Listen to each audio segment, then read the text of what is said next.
സമയം ഒരു നേർരേഖയല്ല. ഹെർമൻ ഹെസയുടെ വാചകം സ്ക്രീനിൽ തെളിയുന്നു.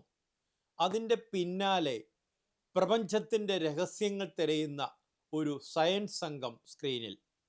അവിടെ നിന്ന് ക്യാമറ നേരെ ഭൂമിയിലെ ചിതറിപ്പോയ ഒരു മനുഷ്യൻ്റെ ജീവിതത്തിലേക്ക് ചാടുന്നു. ഈ കുത്തനെയുള്ള വീഴ്ചയാണ് ആട് 3 എന്ന സിനിമയുടെ ആത്മാവ്. മിഥുൻ മാനുവൽ തോമസിൻ്റെ പുതിയ സിനിമ ആട് 3.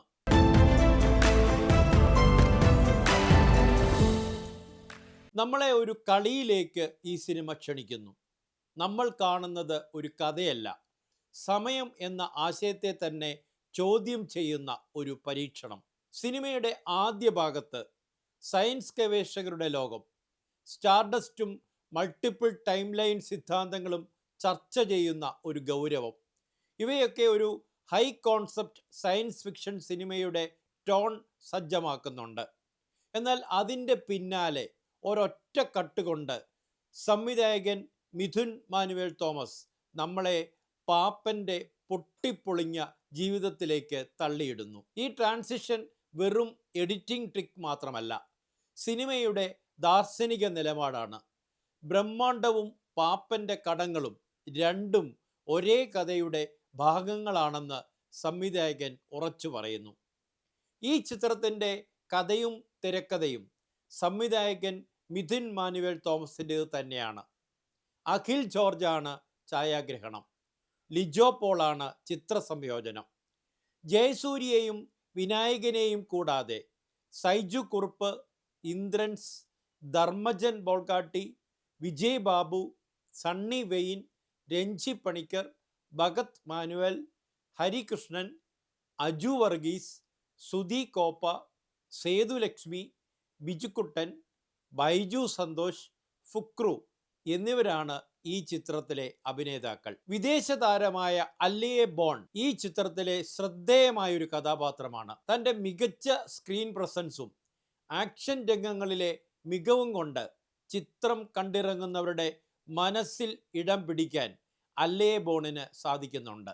ആട് 1-ലും ആട് 2-ലും ഉണ്ടായിരുന്ന ലോക്കൽ കലഹങ്ങൾ ഇവിടെ ഒരു കോസ്മിക് ആവർത്തനമായി അവതരിപ്പിക്കപ്പെടുന്നു. ഷാജി പാപ്പൻ വീണ്ടും വീണ്ടും പിഴച്ചുകൊണ്ടേയിരിക്കുന്നു. ഒരു എക്സിസ്റ്റൻഷ്യൽ ട്രാജഡിയായി അത് മാറുന്നു. ജയസൂര്യയുടെ പ്രകടനം ഈ സിനിമയുടെ കേന്ദ്രബിന്ദുവാണ്. പാപ്പനെ ഒരു കാർട്ടൂൺ കഥാപാത്രമാക്കാതെ തൻ്റെ തന്നെ പിഴവുകളിൽ നിന്ന് രക്ഷപ്പെടാൻ കഴിയാത്ത ഒരു പച്ച മനുഷ്യനായി ജയസൂര്യ അവതരിപ്പിക്കുന്നുണ്ട്. അതുകൊണ്ട് പാപ്പൻ ചിരിക്കുന്നതും കരയുന്നതും തമ്മിൽ ഒരു വിചിത്രമായ ദൂരം ഇല്ലാതാകുന്നുണ്ട്.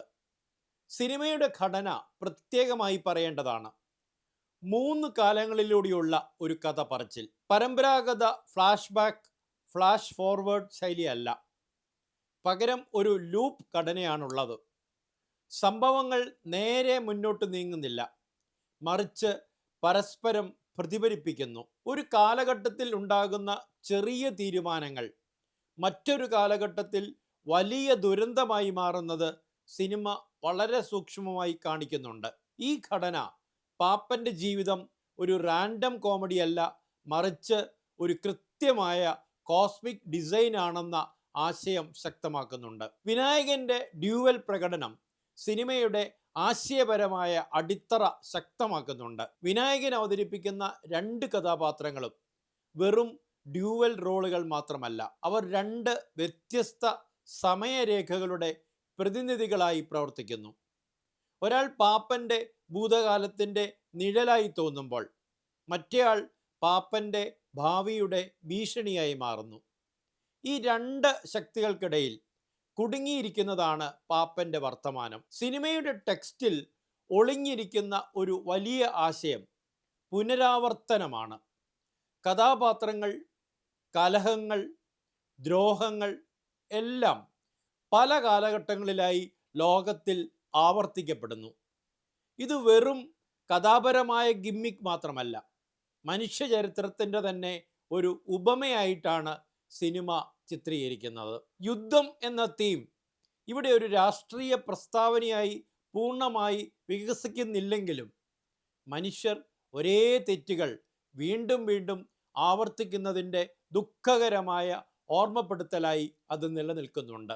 കോമഡി ഈ സിനിമയുടെ ഏറ്റവും വലിയ ആയുധവും ഒരുപക്ഷെ അതിൻ്റെ ഏറ്റവും വലിയ ദൗർബല്യവും കൂടിയാണ്. ചില രംഗങ്ങളിൽ തമാശ കഥയുടെ ദാർശനിക ഭാരം ലഘൂകരിച്ച് പ്രേക്ഷകനെ ചിത്രത്തിലേക്ക് അടുപ്പിക്കുന്നുണ്ട്. എന്നാൽ ചില തമാശകൾ ചിരിയെ കൊല്ലുന്നുമുണ്ട്. ചില രാഷ്ട്രീയ മുഹൂർത്തങ്ങൾ സിനിമ ഉയർത്തുന്ന വലിയ ചോദ്യങ്ങളുടെ ഗൗരവം തകർത്തു കളയുന്നുണ്ട്.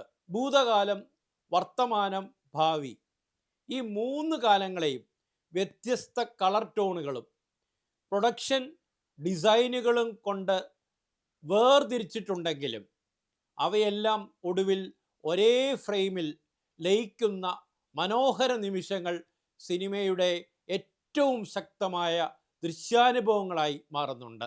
ഈ ലയന നിമിഷങ്ങൾ തന്നെയാണ് സിനിമയുടെ മുഖ്യ ആശയം. സമയത്തെ വേർതിരിക്കുന്നതിലല്ല, അതിനെ ബന്ധിപ്പിക്കുന്നതിലാണ് സംവിധായകന്റെ ശ്രദ്ധ. ആട് 3 എന്ന സിനിമ നേരിട്ട് പ്രസംഗിക്കുന്ന ഒരു സിനിമയല്ല. എന്നാൽ സാമ്പത്തിക പ്രതിസന്ധി, സാമൂഹിക പരാജയം, സ്വാഭാവിക കുടുംബ വ്യവസ്ഥ തുടങ്ങിയ വിഷയങ്ങൾ പാപ്പൻ്റെ ജീവിതത്തിലൂടെ സ്വാഭാവികമായി കടന്നു വരുന്നുണ്ട്.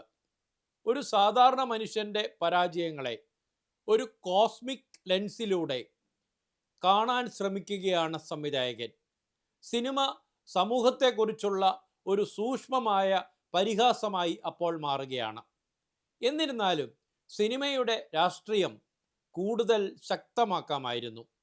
യുദ്ധം, അധികാരം തുടങ്ങി ചരിത്രത്തിൻ്റെ ആവർത്തനങ്ങൾ സിനിമയിൽ വിതച്ചിട്ടുണ്ടെങ്കിലും അവയെ ഒരു സമഗ്രമായ നിലപാടിലേക്ക് വളർത്താൻ സിനിമ ചിലപ്പോൾ മടിക്കുന്നതായി തോന്നുന്നുണ്ട്. എങ്കിലും ആട് 3 എന്ന മലയാള സിനിമ അപൂർവമായ ഒരു ശ്രമമായി നിലകൊള്ളുന്നുണ്ട്.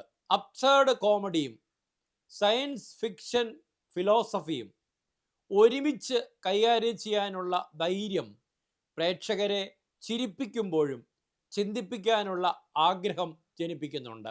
ഇവയൊക്കെ സിനിമയെ ഒരു സാധാരണ സീക്വൽ എന്ന പരിധിയിൽ നിന്ന് പുറത്തേക്ക് കൊണ്ടുപോകുന്നുണ്ട്. സിനിമ അവസാനിക്കുമ്പോൾ കഥയിലെ പ്രശ്നങ്ങൾ തീരുന്നില്ല. പാപ്പൻ്റെ ജീവിതവും പിള്ളാരുടെ കലഹവും തുടർന്നുകൊണ്ടേയിരിക്കുന്നു. അതാണ് ഈ സിനിമയുടെ ഏറ്റവും വലിയ ശക്തി. കാലം മുന്നോട്ടു പോകുന്നു എന്ന് നമ്മൾ കരുതുമ്പോഴും ചില കഥകൾ ഒരിക്കലും മുന്നോട്ടു പോകുന്നില്ല.